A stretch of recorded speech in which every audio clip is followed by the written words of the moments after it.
Good morning students. तो आज का टॉपिक है placement preparation road map for computer engineering IT and CSE students, जिसमें से मैंने कुछ सब्जेक्ट्स को लिस्ट आउट किया है जो आपके प्लेसमेंट के लिए रिक्वायर्ड है। जिसमें से पहला सब्जेक्ट है प्रोग्रामिंग फंडामेंटल। प्रोग्रामिंग फंडामेंटल यानी कि आपको किसी भी एक लैंग्वेज में मास्टरी होना ज़रूरी है, जैसे कि C language, C plus plus, Python, Java और एक्सेट्रा लैंग्वेजेस। तो लेट सपोज आपने सी लैंग्वेज की है, तो आपको सी लैंग्वेज में उसके syntax, data types, array, strings, memory management, exception handling, loop, function, pointer, file handling, oops concepts जैसे बेसिक्स टॉपिक्स को आपको ऑलरेडी आना चाहिए, क्योंकि यही बेसिक फंडामेंटल्स है किसी भी लैंग्वेज के अंदर।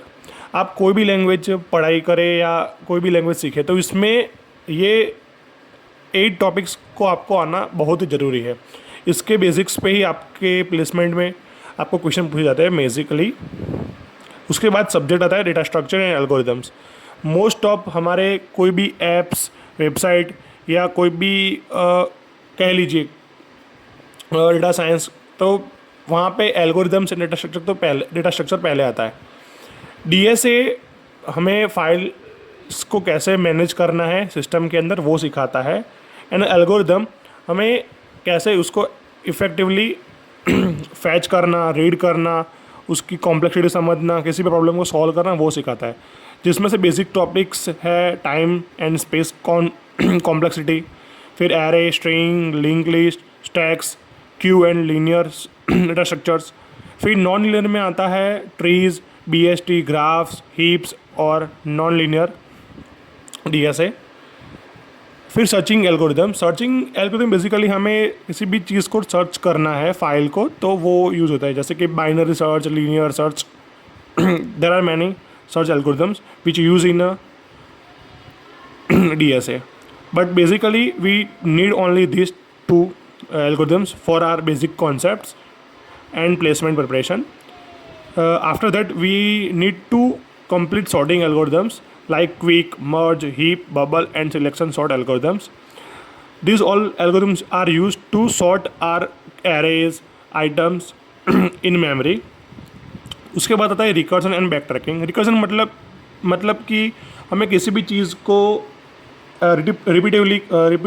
रिपीट करना है बार बार, तो हम रिकर्सन को यूज़ करते हैं। बैक ट्रैकिंग का मतलब हम जैसे चेस खेलते हैं, तो उसमें अगर सामने वाले ने कौन सा मूव लिया, उसके बेसिस पे हम कौन सा मूव ले, वो यूज़ होता है बैक ट्रैकिंग में। फिर प्रॉब्लम सॉल्विंग बैक ट्रैकिंग में यूज़ होता है बेसिकली। फिर आता है ग्रीडी एंड डिवाइड कंकर। किसी भी प्रॉब्लम को सब प्रॉब्लम्स में डिवाइड करके सॉल्व करना, यही इसका बेसिक कॉन्सेप्ट है। फिर आता है डायनेमिक प्रॉब्लम बेसिकली हमें सिखाता है कि किसी भी प्रॉब्लम को कैसे ऑप्टिमल सॉल्यूशन के साथ सॉल्व कर सकते हैं। फिर आता है स्लाइडिंग विंडो बेसिकली हमें एरर प्रॉब्लम्स को सॉल्व करने के लिए यूज होता है। उसके बाद का चैप्टर और सब्जेक्ट कह लीजिए तो वो है डेटाबेस मैनेजमेंट सिस्टम।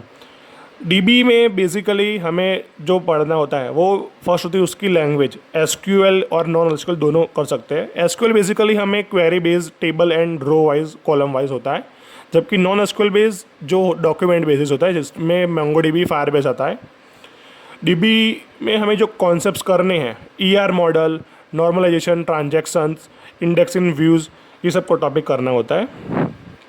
उसके बाद का जो है सब्जेक्ट वो है कंप्यूटर नेटवर्क्स में बेसिकली हमें OSI model, TCP IP model, IP address पे, routing algorithm, TCP versus UDP पे, domain name system, HTTP, firewalls क्या होता है, वो सब कुछ पढ़ना होता है। हम ये हमारे प्लेलिस्ट में हम नेक्स्ट सारे सब्जेक्ट को 1 by 1 वीडियो में कवर करेंगे। For each subject we publish our 1 video.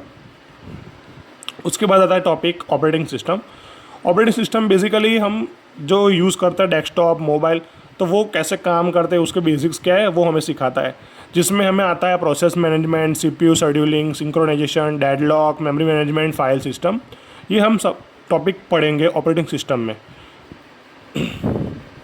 उसके बाद आता है सॉफ्टवेयर इंजीनियरिंग बेसिकली एक प्लानिंग बेस्ड सब्जेक्ट है, जिसमें हमें कॉन्सेप्चुअल के बजाय हमें थियरी और प्रैक्टिकल थिंकिंग में रखना पड़ेगा।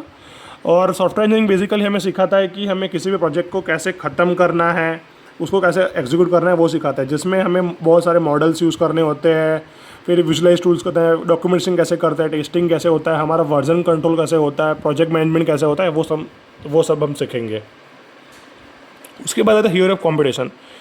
थ्योरी ऑफ कॉम्पिटिशन सबको पढ़ने की ज़रूरत नहीं है, सिर्फ जो कंप्यूटर इंजीनियरिंग के सब्जेक्ट्स में आता है एंड CSE के सब्जेक्ट में आता है। IT में ये सब्जेक्ट बहुत ही यूज़ नहीं होता है, क्योंकि उनके लिए ये सब्जेक्ट बहुत ही बेस सब्जेक्ट है, लाइक एकदम डीप, जो IT के लोगों को पढ़ना नहीं होता है, जिसमें सिर्फ CE और CSE स्टूडेंट्स को ही पढ़ना होगा। जो टॉपिक्स जो हमें कवर करने हैं TOC में वो है DFA, NFA, regular expression, CFG, PDA, tuning machine, P versus polynomial versus non polynomial. Theory of competition हमें सिखाता है कि हमारी जो इंस्ट्रक्शंस है कंप्यूटर में, जो हमें कोड लिखते हैं, तो वो how it execute in our machine, token by token, syntax by syntax, how our computer understand our code, वो हम सब कुछ सीखेंगे थ्योरी ऑफ कॉम्पिटिशन में। उसके बाद सब्जेक्ट आता है compiler design. Compiler design basically हमारे कंपाइलर जो होते हैं उसी के बेस है, हम जो कोड लिखते हैं तो वो कैसे एग्जीक्यूट होता है और वो कैसे मशीन लैंग्वेज में कन्वर्ट होता है, वो हमें सिखाता है। जिसमें से हमें lexical analysis, syntax analysis, semantic analysis, intermediate code generation, optimisation and code generation को सीखना होता है। ये भी हम आगे पढ़ेंगे। फिर सबसे बेसिक और सबसे required subject aptitude and reasoning, ये हमें रिटन राउंड्स में यूज़फुल होता है। सारे कंपनीज प्लेसमेंट ड्यूरेशन में ये सबसे पहले पूछते हैं एप्टीट्यूड, क्योंकि उसी के बेसिस पे आपका लॉजिकल थिंकिंग, फिर वर्बल एबिलिटी, एनालिसिस करने का तरीका, क्वांटिटेटिव एप्टीट्यूड, वो सब कुछ डिसाइड होता है। तो हमें इसमें बेसिकली पढ़ना ये है analytic thinking, verbal ability, logical reasoning, quantitative aptitude.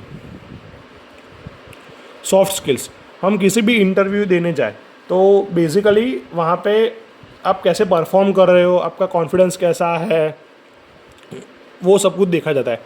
हम कैसे प्रेजेंटेशन दे रहे हैं, हमारे कम्युनिकेशन स्किल्स कैसी है, हम कैसे प्रॉब्लम को सॉल्व कर रहे हैं, हम टीम वर्क कैसे कर रहे हैं, हमारे टाइम को मैनेज कैसे कर रहे हैं, हमारी प्रोफाइल कैसी है, हमारा कॉन्फिडेंस लेवल कैसा है, वो सब कुछ डिसाइड होता है। ये हमारे प्रोफेशनल सक्सेस के लिए बहुत ही यूज़फुल होता है।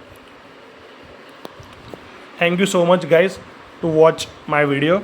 Please subscribe and share this video with your friends to